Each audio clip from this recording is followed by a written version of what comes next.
Welcome to this new EY series on the money with myself, David McWilliams.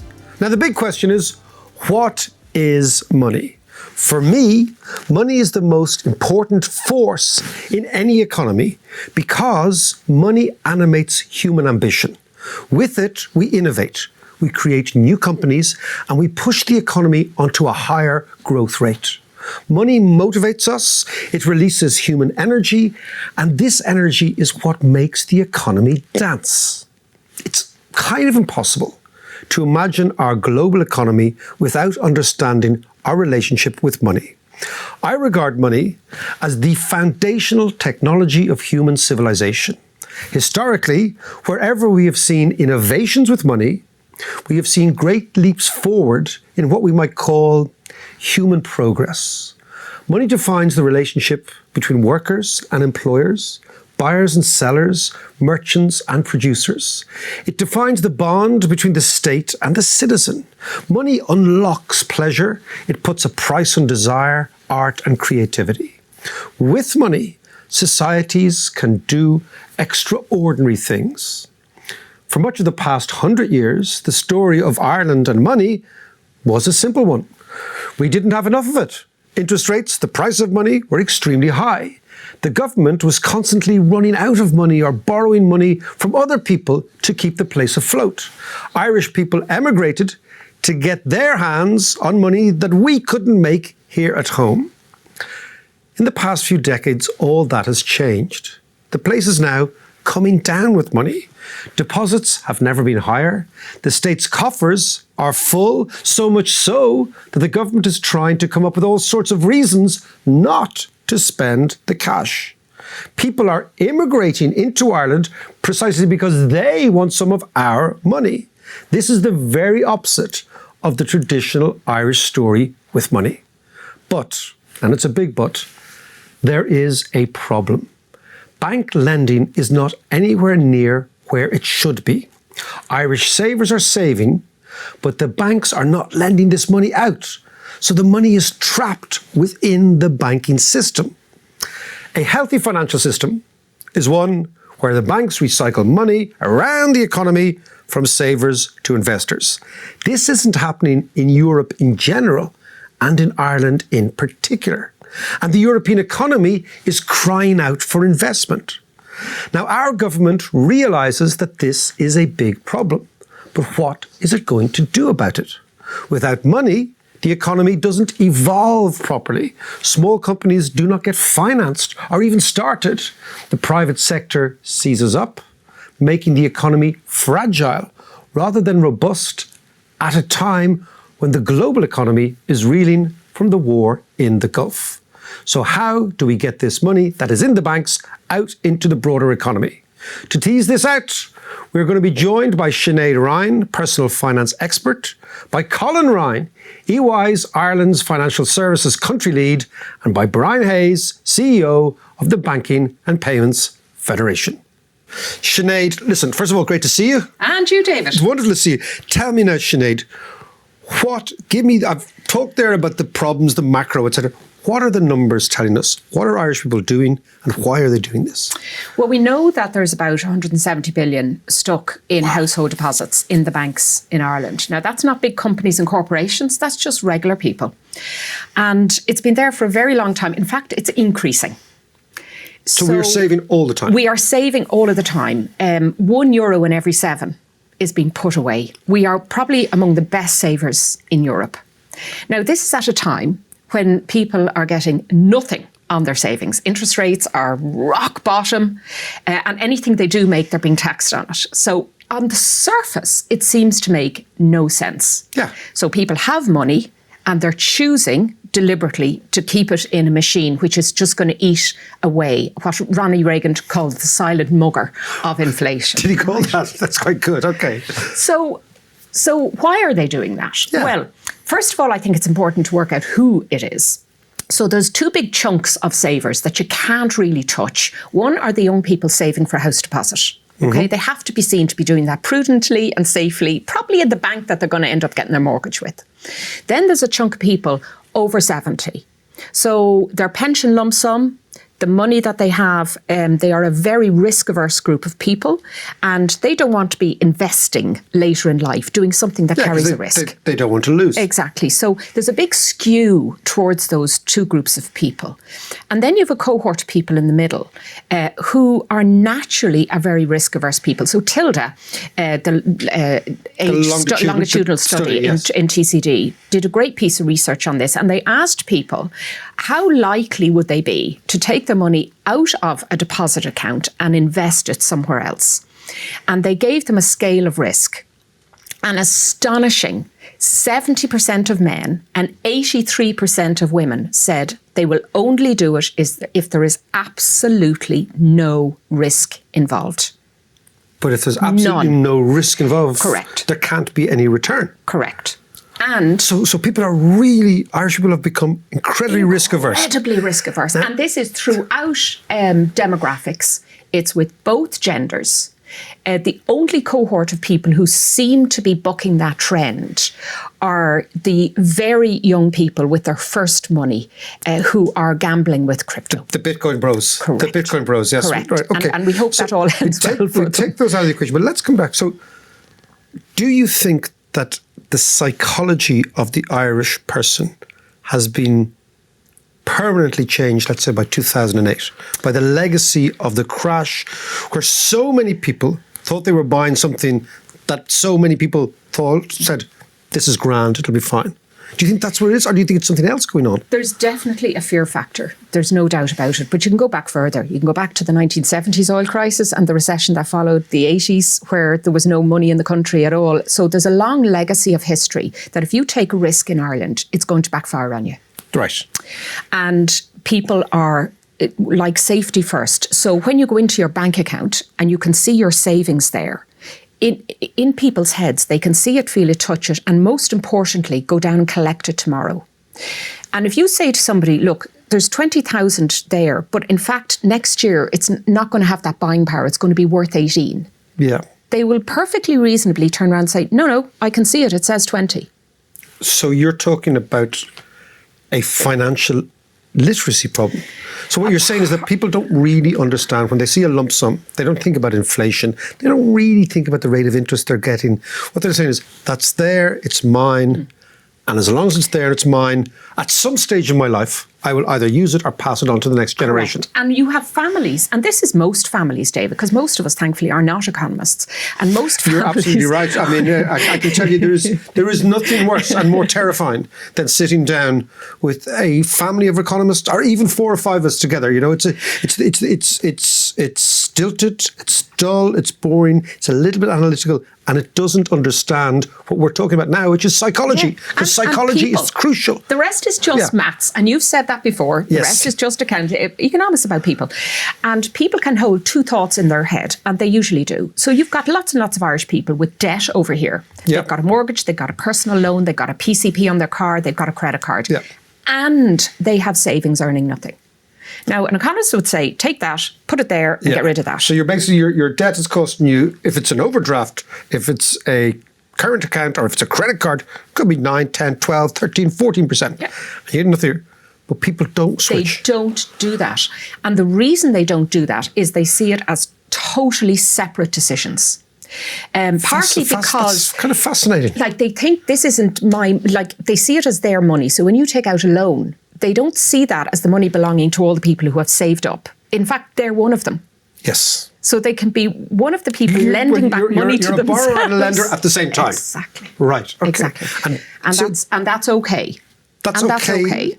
Well, it is okay in their heads. Yes. But in actual fact, they are becoming increasingly, not impoverished, but they're getting less and less money all the time. Yes, I know. But there's this piece about financial literacy. Now, look, you and I know, David, we get excited by this stuff, but it's fairly dry material. It is. For normal people, right? And if you're really not bigging us up here. In fact, I'm getting very insecure about tax reliefs, tax credits, capital gains tax, deemed disposal tax, dirt. People go, blah, blah, blah, blah. This is why politicians are so clever on budget day. Because all this stuff is happening in the background. What do they say? You've got an extra tenner a week. Yes, and that's the what message people understand. No. So if you are going to have products that carry all the rules and regulations that we insist on, all of the larger regulatory requirements because of all the stuff that happens in the past, then you have to assume people are going to understand what you're talking about. And people can be embarrassed by not knowing what they don't know. Absolutely. They don't know the right questions to ask. They don't know who to ask them of. They look at their neighbour and think, he's got it licked. He's got a new car in the driveway and they're off on their second holiday. Where am I going wrong with this? Which is why remember that great ad, I don't know what a tracker mortgage is? It was an amazing ad because it actually focused people's attention on words that have been thrown out that have massive consequences for your life. Didn't stop people buying them. Didn't stop people buying them. And many people who did buy them actually did well out of them. But they didn't know what they were buying. They were just looking. But let's come back. So what you think is, one, we're talking about psychology. Two, we're talking about a lack of education and understanding, a lack of appreciation, a lack of basic sums. And that's not the fault of people. That's the fault of the industry or government. We don't teach this stuff in schools. Education says, you know what I found really interesting? When I was a kid, when we were young, everyone played what was called match attacks. Remember cards, football cards, right? So you're 7 or 8 years old, you're trading cards with each other, you're buying 2 Liverpools for 1 Man United, you're selling this, right? The kids in our playground who had no financial education could understand supply, demand, price, scarcity, risk, etc. Exactly. So children get this very early. We have in some way educated this out of people. So by the time they get to 19, they go, oh, this is very hard. Whereas when you're 7, you understand it. And that's the fault of the education system. It is. And it's not just in Ireland. So No, this isn't our problem. This is a European-wide problem because there's been meta-studies done on this. And it has found that financial literacy is around 35% for men and about 30% for women. Now, what do you mean by financial literacy? Does that mean you have to have a degree in accounting? No. It's being able to answer very, very simple and basic questions. We would consider them basic questions, but people do not, about things like what is APR? Do you know what that is? And do you know what it means? They asked a question in one of these studies, which was, if you had 200 euros in savings in an account, earning 10% a year, what would you get back after 2 years? 8% of women got that correct, 18% of men. Wow. So we're talking basic, it's an unwillingness and a fear to engage with kind of basic sums, basic mathematics.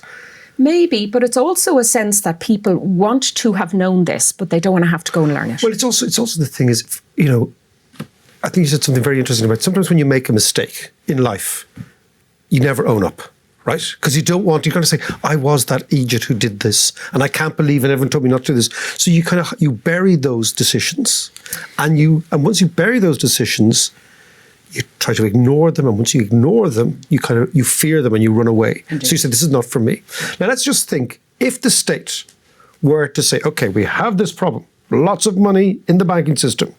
We have lots of savers. We want to coax some of that money out into a different product, and that different product would release money into the economy. What would that look like? Well, 2 things on that. First of all, I wouldn't want the government to ask the wrong question. This is a problem of government. Okay. People don't have a problem with this. They want their money on deposit. Right. They want to see it. How do you incentivise them not to put it on deposit? So we saw one time where this happened and incentivized people all over the place to take their money out of wherever it was and put it into something else. And that was the SSIA. Yes. And there was a reason that the SSIA was so phenomenally popular. Here's what people loved about it. And this would be true for anything you now need to do to extract people from their savings. To me, it has to be simple to understand, short term, and guaranteed. Okay. This is an incredibly difficult mix to make any money on. Completely. If you look at the difference between the SSIA and a pension plan, the pension is more attractive by multiples. By multiples. You're getting 40% more money overnight before a penny is invested. And yet people chose the SSIA. Everybody had one, and fewer than half the population. Because it was immediate. You think it was because it was? It was simple to understand, it was short term, and it was guaranteed. Okay. Now, Sinead, you have been involved. You talk to people on radio, in your columns, you talk to the average punter all the time. I'm arriving here with this big macroeconomic, look, this is what we should do, this is what we ought to do. And in the second part of the discussion, we're going to be talking about what we ought to do. What's your feeling as to whether or not these initiatives can be successful?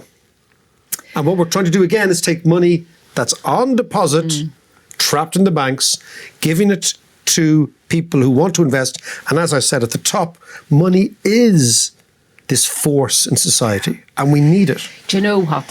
I think people are very frightened by the sense that we're from government and we're here to help you. Okay? Well, we've quoted Ronnie Reagan twice in that case. We have a cohort of people for whom the word Eircom shares is bouncing around in their head. I've forgotten about the Eircom shares. That's a long time ago. Short term, simple to understand, guaranteed. It turned out to be none of those things. Yes. Okay? Yes, I remember that. That was the promise. And then you have a cohort of people for whom the last banking crash and the property situation is still in their head. I mean, there's a lot of people who emotionally feel that was about 5 or 6 years ago instead of 20 years ago. 20 years ago, yeah. And that is a long-term, kind of nearly inbred feeling now of distrust. And this is why people go for the safety first option. Not because they are stupid, not because they don't get it. They don't want it. And if we are trying to move people across a kind of a cultural barrier of it'll be different this time, that's going to be incredibly difficult to do. Now, there are products that do this very well that we could model ourselves on. The ISA, for instance, would be one of them in the UK. Yeah. So you're saying to people, it's short term, you can earn this much, we won't tax you on it. So that's very simple. People get that. They understand it. But you have to use it for this particular thing. So the mortgage ISA, for instance, was phenomenal because A, it kept money in the country, which was really important. You don't want people to get their SIA and then spend it in the Maldives, which is what people were doing. So you make it very simple. You say, you give people a goal. So if you want to save for a house deposit, here's how we're going to make it easy for you. In 5 years' time, you're going to have this amount of money to do this with it, okay? Likewise, if you're going to have a product that allows you save for retirement, but stop you halfway and take a little bit out and use it for something else, people understand that. It's not necessarily a good idea, but people get it, okay? So the ISA is probably the nearest thing to something we should be doing. Now, it's very expensive, David, to do that because, you know, it's taxpayer supported like the SSIA was. Now, hilariously, that just means I'm paying myself back some of my own money. But it meets those criteria. The minute you start getting into something that demands a level of risk, people are off a cliff, less likely to do it. So it's squaring that circle is going to be really crucial and very, very difficult. Well, that sets up the second part of our discussion perfectly. Sinead, as always, it's an absolute pleasure. It's great to see you. An absolute pleasure. Now, in the second part of the discussion, we are going to go that little bit broader. We're going to examine the future of credit and financial services in the Irish economy. And I'm delighted to have Colin Ryan, EY's Ireland's Financial Service Country Lead, and Brian Hayes, CEO of the Banking and Payments Federation. Gents, good to see the pair of you. How are you? Very well, thanks, Dave. Great to see you. Now, Sinead set something up there, Brian, because she was basically saying this, if we want to shift behaviour in this country, which is what we're talking about, to try to get the money out, get back to this idea that money is this force, this animating force, and we need to get it into the economy. Sinead was making the point there that it's kind of cultural.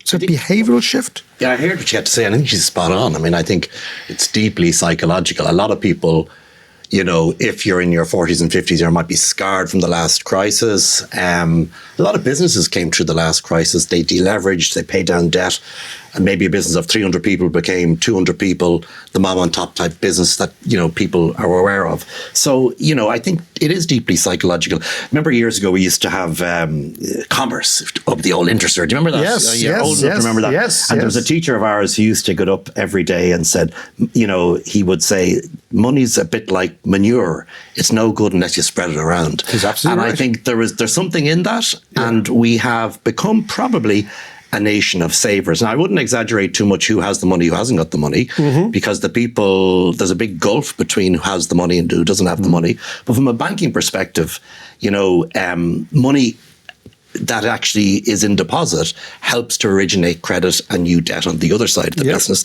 It's critical for the banking industry to have that money there. And I suppose as we look to the future, because the banks have this distribution model, they have branches around the country, they have call centres, they have wealth businesses in many respects. They have a kind of a bird's eye view of the economy, so they're well placed looking to the future to try to help people make the right investment decisions. And so you think it is 2008 that has sort of scarred or traumatized a sufficient amount of people? Yeah, because I mean, if you look at, household deposits about 170 odd billion. Yeah. I mean, what we've seen actually is it's the Department of Finance credit survey every year. Increasingly, small businesses, and one fact which I think most people aren't aware of, because of the new capital rules in banking and the way in which the banking situation has changed dramatically. If I give David McWilliams 100 quid as a small business person, as a bank, I've got to keep 150 quid on my balance sheet as fresh capital for that lending position. So the cost of lending to business is huge in a way that it wasn't in the past. And we've seen this other feature that actually businesses are investing from cash. So let's pick that bit apart there, because Colin, if you think that we have a strange situation where the regulations are so excessively tight that banks are disencouraged from lending, even though that's a bank's business. A bank should lend. That's how they make money. If you were to look at the regulatory background in Ireland, do you think we're excessively cautious? I don't think you can take any one dimension. Like, this won't be solved by the regulator alone shifting position, and it's a function of time and all of our history and things we've talked about many times before. If I come back just a bit to what Sinead was saying earlier, like, Irish households across Europe benchmark extremely well just in terms of just household wealth, right, at the macro. But if you get into it, 2/3 of that is premised on property and the home, right? And then, as Sinead said earlier, we save about 1/7 of our income as well and put it away into short-term savings. So the behaviour is pretty good. So to my mind, the opportunity we have now, and what the system, if I can call it that, needs to do, is multiple parties, whether it's the regulator, the banks, the state, all that needs to come together and saying, we know that we can create long-term value, long-term financial well-being and better health for Irish households if we can find a solution. Now, what I want to do is I want to break this discussion into two bits. One is I want to try and see this domestic dilemma of the trapped money. But then I want to broaden it out and see the industry, Ireland's position itself as a global player, because we have done this with the IFSC extremely well. So let's just take the first part. So what you're saying is that basic maths tells you you should be putting money aside. What would you change to encourage this? I think it's going to take a good few years, David. I mean, there's no quick fix to this because of the points that Colin and Sinead made around psychology. I think there's two ingredients around it. One has to be tax. And one of the things that we had to do as a consequence of the crisis was effectively double the capital taxes in the country. I've said it before publicly. I thought what Charlie McCreevy did in terms of reducing capital tax and increasing the yield, he saw exactly that once you tax wealth in such a way, it actually acts as a kind of a blocker to new people joining that wealth, if you like. So I think tax is one part of it. And I think the government... And you think we should reduce quickly and definitively capital? Tell me the figures now. Well, about CGT at the moment is 33%, so it would be, I think, logical to get down to that kind of rate. There was some improvement in the recent budget from 40% to 38% for what they call electronic traded funds, ETFs. So that was some improvement, but and it can't be done probably in one budget, probably takes two budgets. But tax is a big ingredient. We've seen it in the UK example and the Swedish case as well. The other ingredient is, I think, and this is where I think the banks have a huge opportunity if we get the product right, is as either advice or off-the-shelf support. The product has to be simple to the point that Sinead made. And I think, that's where the banks, I think, have a role to play in advising people because they have wealth businesses and I said they have branches. Some of the changes we'd like to see at a European level on regulatory change really is around some of the issues around capital. Liquidity is pretty clear. So you'd like to reduce the amount of capital that banks are required to keep? At the margins, yeah, because it goes back back to that point, the cost of credit is a determinant of the amount of capital you've got to hold. There's other issues as well in terms of the distribution model, in terms of technology, but ultimately capital is the big driver and the big change between what we had 17 years ago and now. The banking sector is much more resilient now than it was 17 years ago. But the question is it too resilient? We might want to be less resilient. Because resilience is always a good name for doing nothing. Yeah. Right. Okay. And what we have, Colin, it's funny you mentioned America. I was reading something recently that America has 4% of the world's population, 2% of the world's population under the age of 18, 2%. Yet it has 50% of the world's equity capital. 60% of the world's bond capital and 70% of the world's private equity speculative capital, right? Yeah. So what you're doing is, the Americans, as Brian said, have surged ahead over the last 15 years. Europe in general, Ireland in particular, what can we, if you were to be given a blank piece of paper, okay, and you said, okay, Colin, what do we do now to encourage that level of economic dynamism? You talked about the US market. There's 5 trillion of assets under management in the fund sector in Ireland. We're the 3rd largest funds domicile globally, 2nd largest in Europe. So after the US, there's Luxembourg and then Ireland. That's a huge amount of money. And only about 1 trillion of that goes back into the European economy and less again into the Irish economy. I think for me, there's a key thing in all of this, which is actually simplification. Like one of the things that's happened to the success of our economy, of the financial services sector, regulation, the crisis, is complexity has crept in. And that's one of the biggest challenges that we have now. So if you're going to get over the behavioral challenge that we talked, the fear aversion that's in, say, our citizens in terms of moving from safe deposits, there has to be a simplicity to how we go about it. So I think multiple parties, regulation becoming a bit more simpler in terms of the provision of advice is really, really important, because if you're going to help people get over this fear, they need advice. Banks are brilliantly placed with the trust they already have. That's why the deposits are on their books today, to help people figure out how to take some of that money, not all of it, because it needs to be on the balance sheet to fund lending. It's state guaranteed, which is really important to people. Take a portion of that and put it to work. But when you put it to work, then we need a product that's relatively simple to understand, like the SSAIA was previously. And then taxation needs to be simplified. There's a great example in Sweden. In Sweden, a very similar product to what we're talking about here has a flat tax rate applied to it. So basically, going into it, I'm going to, whether I put €1, 100 euro, 1,000 euros into it, whatever it may be, my tax rate is flat. And as long as I invest over time, all the historic data says I will make a better return. The state can plan on that basis because they know what they're getting back, agnostic of what may happen in markets. So the examples are out there, but we need appetite from the state in terms of the financial literacy strategy and pushing on that. The regulator in terms of keeping things simple, the bankings in terms of playing a role with advice. And then ultimately what we're trying to do is shift consumer behavior generationally slightly towards taking a little bit more risk for more financial stability and well-being. So just Brian, if we can take something like the metro here. It's a massive capital project. People in Ireland understand, okay, we're building a metro, we're going to charge for that, there's going to be a stream of income from this. Something like that, you could actually say to people, look, you can be part of financing this. You can have a stake in this society. And that stake you can pass on to your kids because this is into perpetuity. That's slightly inventive so they can see and feel what they're investing in. I suppose Colin McCarthy, if he was here, would say the Metro will never make any money in its own dunce and tones. And our Lewis as well. Did say the Dart wouldn't make money and the Lewis and all that stuff.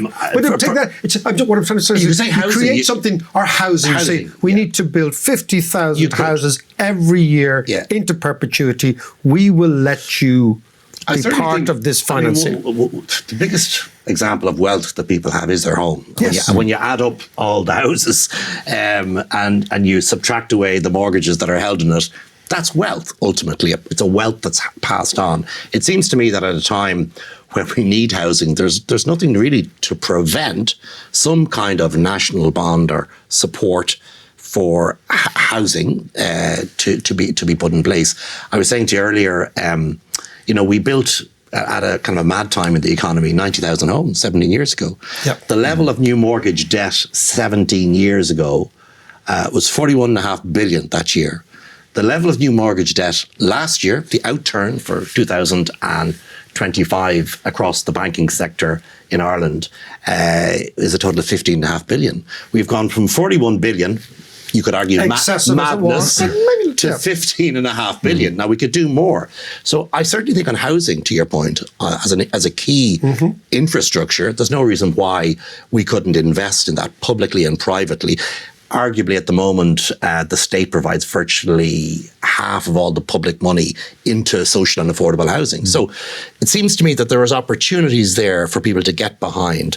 Let's broaden this out, because what we have is an extraordinary dynamic international business called finance. You've mentioned in terms of funds that we have been extremely adept at attracting in money. What's the next phase for a country like Ireland when you're looking at? I think our next generation of competition is, one, building on what we know already. So Brian mentioned ETFs, exchange traded funds earlier. We are one of the global hubs for exchange traded funds. There's a big trend in technology around what's called fund tokenization, right? We're getting very bogged down here, gentlemen. We're getting very bogged down now. But what it does is it actually provides more access to retail investors into funds that otherwise would be too big for people like you and I to buy into, right? So we have an opportunity to do innovation of financial services product in Ireland, building on what we're doing already, to export again or to get more inward investment. And that is just one theme. The other one I would really want to spend a second on is the size of the technology sector in Ireland. We all know how many global technology players are meaningfully invested in Ireland and operating European hubs there. We know what's happening with AI and technology. If we put the two sectors together and say, what is our R&D focus? What 3 to 5 things are we going to be known for in 10 years' time in the financial services sector, and play to our strengths? But the two words for me are focus and simplification. We have to be deliberate in where we play, and we have to simplify some of the complexity that's crept into our system over the last 20 years. Can I make a point? Something that I think Colin's there in relation to tokenization and even crypto. One of the advantages, and I know this is kind of controversial at one level, that when you see kids trading in crypto, it's totally speculative. It's like Paddy Power book account, okay? Yeah. But one of the advantages of it is that at least getting into the mind of a younger generation that money, that you control this money, you might lose it all, and you might gain hugely, but you're in charge. And even though the kids don't have much money, at least they're beginning to get some notion that they control the decision as a retail investor. Yeah. If you go to Hong Kong, if you go to New York, these places, people are making decisions every day about what they want to invest in. So this is what I want to quote. So it's the New York taxi driver conversation where you have, and he talks about his portfolio and his punting. And it is punting, right? It is punting. And his 401k. Let's project out 4 or 5 years from here, because I think sometimes in Ireland we say, let's project out 20. 20 is too long. Like you need the focus to change things quickly. Can you see a number of initiatives put in place to allow those, as you say, those crypto bros who are, trading Bitcoin now, to actually mature into sort of daily investors or weekly investors or monthly investors? I think there is an opportunity, but I do think that we as an industry, individually banks, need to do more in the whole area of financial education and delivering them. I'm intrigued by this because, again, I think you're absolutely right. With this firepower, could you see a situation where banks themselves take on some of this responsibility? I think they want to run courses, to run online courses, to, as part of the app, to have a certain amount of basic mathematics, basics about this sort of stuff. There's a lot of good things happening at the moment. I think the question is, can we do more? There's always more we can do. And certainly if there are new products emerging, and I think there is a willingness on the part of the government over the course of the next 2 budgets to do something significant in this area, banks will play a crucial role in getting out that message. Yeah, just 2 thoughts. So I know you said you want to think short term. Somewhere around 20 years from now, the national age dependency ratio is going to double. Yes. Right? And it'll happen very quickly. So the demographic trends in Ireland and what that means for pension, private pension and state pension, is profound in terms of where we'll go to from where we are now, which brings you back to needing to work harder. To my mind, it's all connected to literacy, right? And the government has published its National Financial Literacy Strategy. That's a really important part of this, because banks are trusted. Banks can play a role in terms of advice and a role in terms of moving that money around to different places. There's a state responsibility in this as well. And this is, to my mind, this is about a generational shift in financial literacy. It won't be immediate, but it has to be sort of a shift that happens and continues to happen. So products like an SSIA derived product here makes sense. A savings investment unit product, but actually it needs to be part of something that's planned over, to your point, over 3, 5+ years. We're trying to shift behaviour for the future financial well-being of the average household. And nothing, I suppose, will shift behaviour more than people making money. So because this is what actually attracts people. Somebody says, well, you know what? And this is, of course, what got people going mad during the property boom. It was like your man down the road bought this for a tenner and sold it for £1 million. That was the excitement that generated the herd mentality and ended badly. But you need that excitement. What could the state do? Because I know we're talking about a period of discussion up until the budget in October, where reform of the financial system is central to any moves.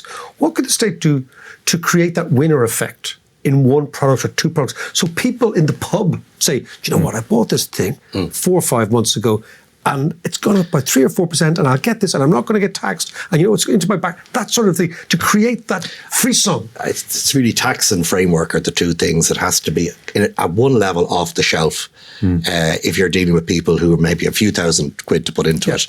And then we've got to get the tax efficiency right. The big win though, and it goes back to Colin's point about Sweden, one of the, I've seen so many examples in Ireland of smallish businesses doing really well, getting on a European scale, selling and buying across Europe, and then they actually sell out to the next bidder. What's happened in Sweden is, because there is a kind of a wall of retail investment there, increasingly that money is available for VC capital and also for those firms to go an IPO route ultimately. So what's interesting is that the Swedish have actually, through this retail culture, have managed to create additional amounts of funding and structures around that. Some of these companies going onto the public stock exchanges and the like.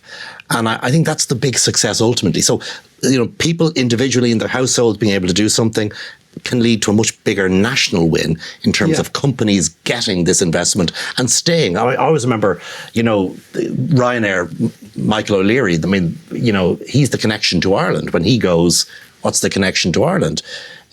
In many respects, what we need to get is greater support into our businesses, which then can invest on a long-term basis, particularly on the stock exchange. And Sweden have shown that they can do that. And the Swedes have done this quite quickly. This has changed their kind of decade and a half. A decade and a half. Yeah, so 40, around the time of the crisis. Yeah. Around 2008, they introduced Colin. I was going to say, just 40%, as I understand, of the Swedish population take part in that. That's the population. So explain to me. So they're buying a fund, which that fund is lending to Swedish companies, fast-growing companies or established companies. So they're buying a stake in their own economy. Yeah, and I think I don't think it's exclusively to domestic interests, but it is channeled in that way. But if I go back to your question, what can the state do? I have 2 teenage boys. Okay. Right? They come to me and they go, Dad, should I have a go at buying a bit of crypto? Or, silver is going up. It's not about gold anymore. It's about, and it's like the power of anecdote, right? And, David, you're a storyteller. So the power of anecdote to people around how to make money fast, right? Or the power of anecdote to the person who lost everything on bank shares, 15, 20 years ago. That is so strong in people's mind. I think what the state can do and should do is a product, like the Swedish example, which is simple to understand, changes to tax that make it easy or equal to investing in other types. Exactly. Just equal. That would be a great start. Just before we go, gents, the obvious question then to both of you briefly is, why has this not been done? Listen, you're at different stages in the economy. I think there is a clear political demand that it's going to be done. And I think the current Minister for Finance, Simon Harris, wants to do, he's 2 budgets. I think he's quite exercised about this and he wants to do it. There's actually a consultation kicking off in a few weeks' time in the central bank with all of the different industry players with government to go through what are the options now. So things are going to be done and it takes time. At the end of the day, it's people's money. It's up to them. If they choose to take on no risk, that's their choice. But ultimately, as a sector, we've got to be there to support them along the way. Last word in this, Colin? Yeah, I think the reason it hasn't happened is probably we've had a win on our back for quite some time as an economy. It's been going well. I think where we are now in terms of just the rising cost of just life, inflationary pressures, I think we've got stability in government. I certainly see interest and kind of commitment across the multiple stakeholder groups. I think the big thing now is actually the follow through. It's easy to kind of falter and say, maybe not now, maybe. And obviously when you pull one lever, you kind of have that whack-a-mole effect and there's a consequence to every decision. But to my mind, in any discussions we've been in, I think actually the commitment is there now, but it's the follow through and it's the nuance. And I think we have to take complexity is actually our biggest barrier. Life and regulation and the industry and all of the moving parts have got really, really complex, which goes back to the Draghi report. So simplify and follow through and invest in the economy and the populace for the long term. Colin, Brian, thank you both very much indeed. That's it for the first episode of On the Money with David McWilliams. Join us next time for part 2.